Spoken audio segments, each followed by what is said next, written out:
खबरों के निष्पक्ष विश्लेषण के लिए सब्सक्राइब करें Jantantra TV and press the bell icon. Never miss any update. Tejashwi Yadav ने एक बार फिर बिहार के बेरोजगारी को लेकर नीतीश सरकार पर हमला बोला है। तेजस्वी ने पूछा है कि आखिर बिहार के सीएम नीतीश कुमार बेरोजगारी पर क्यों नहीं बात करते हैं, आखिर बेरोजगारी पर बात करने में उन्हें शर्म क्यों आती है। तेजस्वी यादव ने ट्वीट किया है कि बिहार के मुख्यमंत्री नीतीश कुमार बेरोजगारी पर बात करने से डरते क्यों हैं, क्या बिहार को बेरोजगारी का मुख्य केंद्र बनाने के बाद उन्हें शर्म आती है, क्या नौकरियों में धांधली और बिहार के उद्योग धंधे बंद करवाने के बाद भी वो युवाओं को भ्रमित कर और अधिक ठगना चाहते हैं।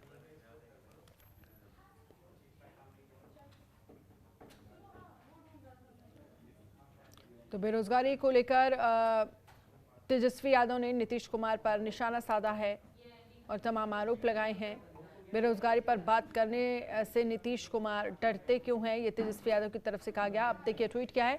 बिहार के मुख्यमंत्री श्री नीतीश कुमार बेरोजगारी पर बात करने से डरते क्यों हैं, क्या बिहार को बेरोजगारी का मुख्य केंद्र बनाने के बाद उन्हें शर्म आती है, क्या नौकरियों में धांधली और बिहार के उद्योग धंधे बंद करवाने के बाद भी वो युवाओं को भ्रमित कर और अधिक ठगना चाहते हैं। ये आरोप लगाए गए हैं तेजस्वी यादव की तरफ से नीतीश कुमार पर निशाना साधा क्या है।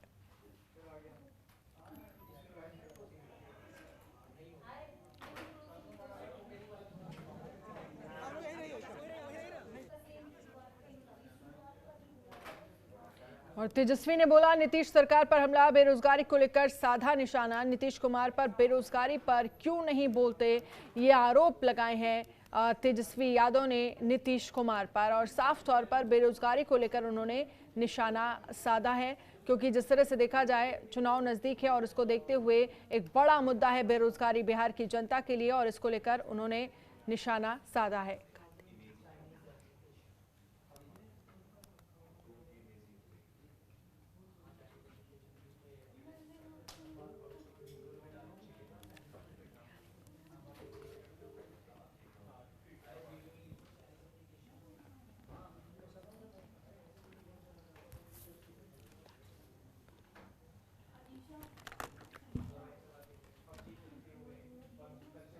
तो सीधे तौर पर आरोप लगाए हैं तेजस्वी यादव ने नीतीश कुमार पर निशाना साधा है।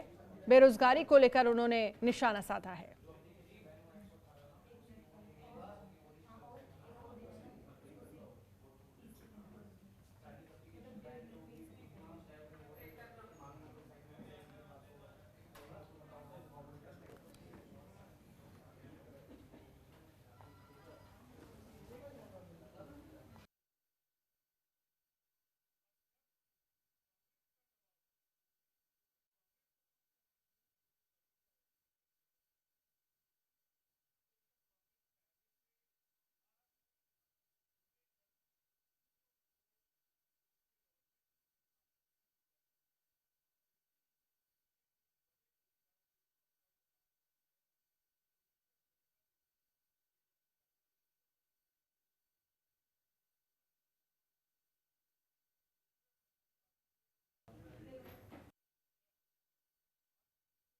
पर तेजस्वी यादव ने नीतीश कुमार पर निशाना साधा है।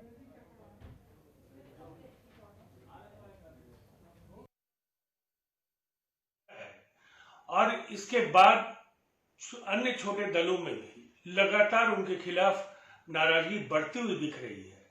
तो एक बात बिल्कुल साफ है कि लोकसभा चुनाव में पहले तो इन छोटे दलों को उन्होंने कांग्रेस को हैसियत में रखने के लिए ज्यादा तरजीह दी, और जब कांग्रेस का दबाव बढ़ा तो फिर कांग्रेस को खुश करने के लिए छोटे दलों को हैसियत में रखने का फैसला उन्होंने कर लिया। अब एक तरफ कांग्रेस पहले से आहत है और छोटे दल भी उनको उनके रवैये को लेकर माफ करने के लिए तैयार नहीं दिखते हैं, और इसीलिए ये एक बड़े बिखराव की ओर बढ़ता हुआ महागठबंधन है। दूसरी तरफ जनता ने भी तेजस्वी यादव और उनके गठबंधन के साथियों को धूल चटाने का मन बना लिया है।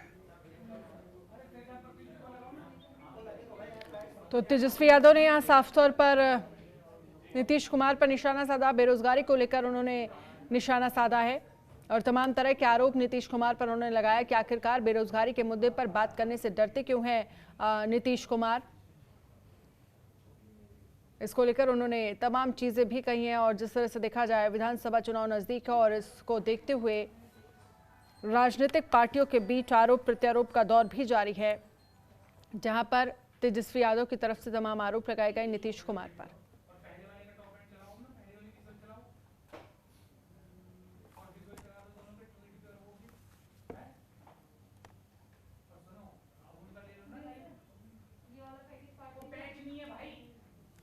तो यहाँ पर तमाम आरोप लगाए हैं तेजस्वी यादव ने नीतीश कुमार पर। इस साल विधानसभा चुनाव है और उसको देखते हुए बेरोजगारी एक बड़ा मुद्दा सरकार के लिए हमेशा से रहा है और जिस तरह से देखा जाए पूरे देश में लगातार बेरोजगारी जो बढ़ रही है, इसके साथ ही बिहार में रोजगार को लेकर क्या कुछ स्थिति है।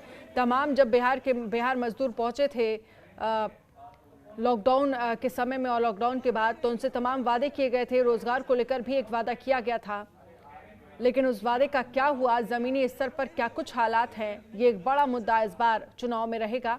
और इसी मुद्दे को लेकर तेजस्वी यादव ने नीतीश कुमार पर आरोप लगाए हैं कि क्या बिहार को बेरोजगारी का मुख्य केंद्र बनाने के बाद उन्हें शर्म आती है, क्या नौकरियों में धांधली और बिहार के उद्योग धंधे बंद करवाने के बाद भी वो युवाओं को भ्रमित कर और अधिक ठगना चाहते हैं। ये तमाम आरोप तेजस्वी यादव की तरफ से नीतीश कुमार पर लगाए गए हैं।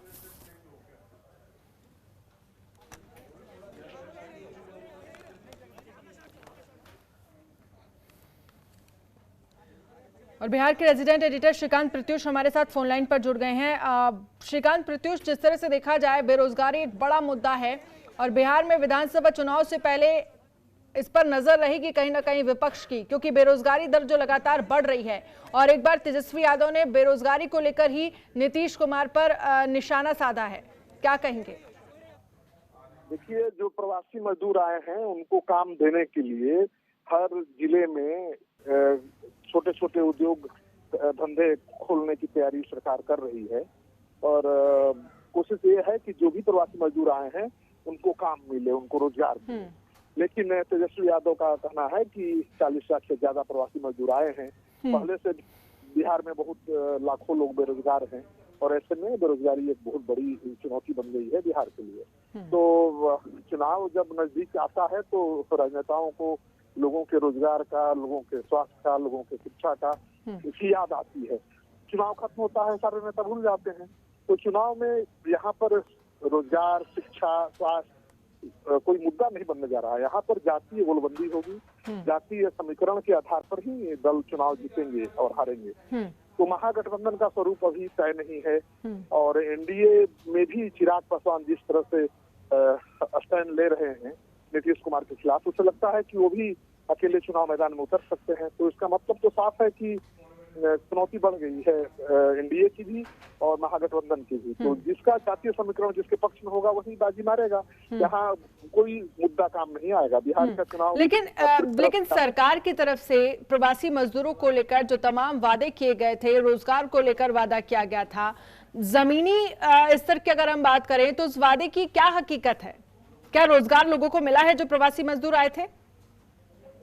देखिए, बिल्कुल जो मनरेगा योजना के तहत जिसमें लोगों को रोजगार दी जा सकती थी दी गई है और लेकिन बिहार सरकार के जो मंत्री हैं, ग्रामीण विकास मंत्री, उनका तो दावा 40 लाख से ज्यादा लोगों को काम दे दिया गया है। लेकिन तेजस्वी यादव कहना है कि ये सरकारी आंकड़ा है, आंकड़े में गोलझाल है, ये आंकड़ा सही नहीं है और सरकार केवल आंकड़ेबाजी का खेल खेल रही है। ठीक है, आप आगे भी हमारे साथ बने रहिए, हम आपसे चर्चा करेंगे, बात करेंगे कुछ और खबरों की। दलित महिला विधायिका समता देवी को झारखंड में क्वारंटाइन किए जाने पर अब राजनीति शुरू हो गई है। बिहार के सूचना और जनसंपर्क मंत्री नीरज कुमार ने इस बहाने लालू यादव की ओर इशारा करते हुए झारखंड सरकार पर जमकर निशाना साधा है। उन्होंने दलित महिला विधायिका समता देवी को झारखंड में क्वारंटीन किए जाने पर झारखंड सरकार के रवैये के खिलाफ सवाल खड़े किए हैं। मंत्री नीरज कुमार ने कहा है कि झारखंड में सत्ता में इनकी हिस्सेदारी है। सत्ता का रसूख देखिए कि इनके परिजन रांची जाते हैं, कानून का उल्लंघन करते हैं, तो राजनीति के नव सामंत को क्वारंटाइन नहीं किया गया, पर इनके दल की दलित महिला विधायिका समता देवी को क्वारंटाइन किया गया। इसके अलावा उन्होंने तेजस्वी यादव पर निशाना साधते हुए कहा कि जुबान खोलिए, बताइए कि कौन सही कौन गलत। सोने का चम्मच लेकर जो जन्म लिया है वो क्वारंटाइन नहीं होगा, पर महिला विधायिका दलित है तो क्वारंटाइन होगी। आखिर ये दोहरा मापदंड क्यों? आपको बता दें कि लालू यादव से मिलने के लिए बिहार की बाराचट्टी विधायिका समता देवी रांची पहुंची थी। रांची पहुंचने के बाद गेस्ट हाउस पर ही उन्हें क्वारंटीन कर दिया गया था।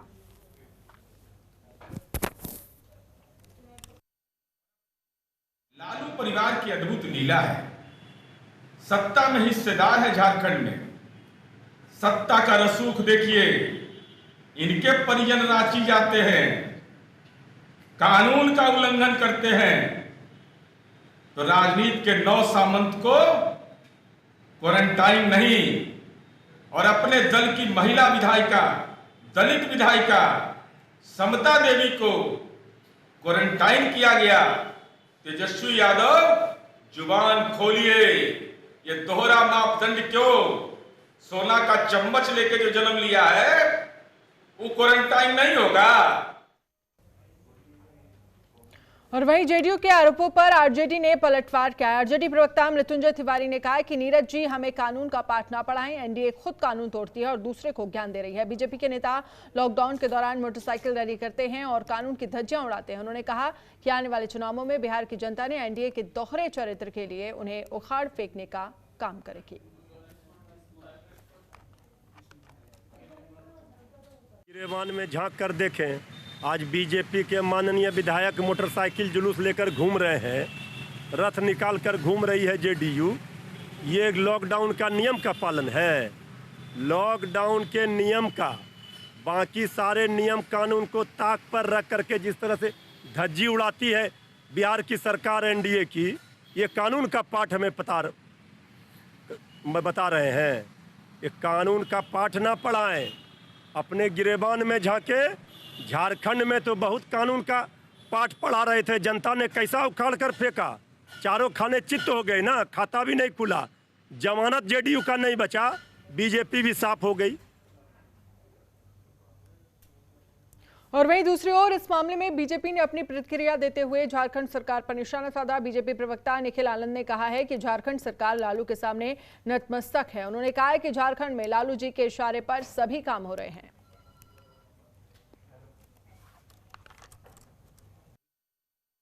झारखंड की सरकार लालू जी के चरणों में नतमस्तक है और लालू जी के निर्देश पर वहाँ झारखंड शासन प्रशासन जितने दलाली ठेकेदारी उगाही के धंधे हैं वो सब कर रही है और आरजेडी के लोगों की उसमें बहुत बड़ी भूमिका है।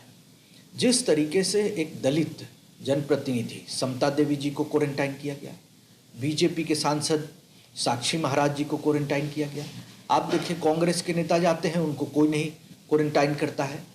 और जो सेलेक्टेड लोग लालू जी के निर्देश पर जो रांची जा रहे हैं और आ रहे हैं, जो भीड़ लगी हुई है रिम्स के बाहर, तो किसी को क्वारंटाइन नहीं किया जाता है।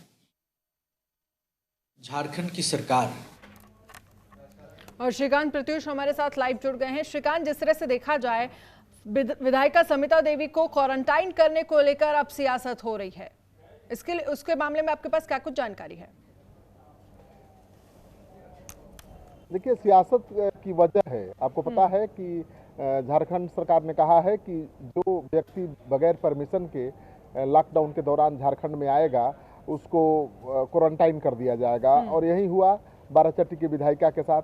वो गई थी बिना परमिशन के लालू यादव से मिलने, उनको जबरन क्वारंटाइन कर दिया गया। लेकिन उसके बाद अखिलेश सिंह गए, कांग्रेस के बड़े नेता हैं, सांसद हैं, उनको कोई क्वारंटाइन नहीं किया गया। उसके बाद आज भी सैकड़ों लोग गए लालू यादव से मिलने, कई पूर्व विधायक भी थे जो लालू यादव से मिलने पहुंचे हुए थे, लेकिन किसी को क्वारंटाइन नहीं किया गया। साक्षी महाराज गए बीजेपी के सांसद, तो उनको क्वारंटाइन कर दिया गया। तो सवाल उठना लाजमी है कि आखिर भाई लालू जी की सहूलियत से नियम कानून को क्यों बदला जा रहा है। लालू जी जिसको चाह रहे हैं बुला रहे हैं और उनको कोई क्वारंटाइन नहीं कर रहा है, लेकिन जो लालू जी के परमिशन के बगैर जा रहा है उसको क्वारंटाइन कर दिया जा रहा है। तेज प्रताप यादव गए 60 गाड़ियों के काफिले के साथ, उनके खिलाफ कोई एक्शन नहीं लिया गया। तो कई सवाल हैं जो लाजमी हैं और अब तो राजनीति हो रही है इस पर। जी। बिल्कुल, और कहीं ना कहीं मुद्दा भी है क्योंकि क्यों किसी के हिसाब से चेंज किए जा रहे हैं, ये एनडीए की तरफ से सवाल भी उठाए जा रहे हैं, जेडीयू की तरफ से ये सवाल उठाए जा रहे हैं। बहुत बहुत शुक्रिया तमाम जानकारी के लिए, हमसे बातचीत करने के लिए। जीतनराम मांझी की ओर से एनडीए ज्वाइन करने पर पार्टी में दरार पैदा हो गई है। पार्टी के प्रदेश अध्यक्ष उपेंद्र प्रसाद ने नाराजगी जताते हुए कहा कि महागठबंधन छोड़कर मांझी सांप्रदायिक गठबंधन में जा रहे हैं। मांझी का फैसला दुर्भाग्यपूर्ण है। उपेंद्र प्रसाद ने कहा कि वो महागठबंधन में ही रहेंगे।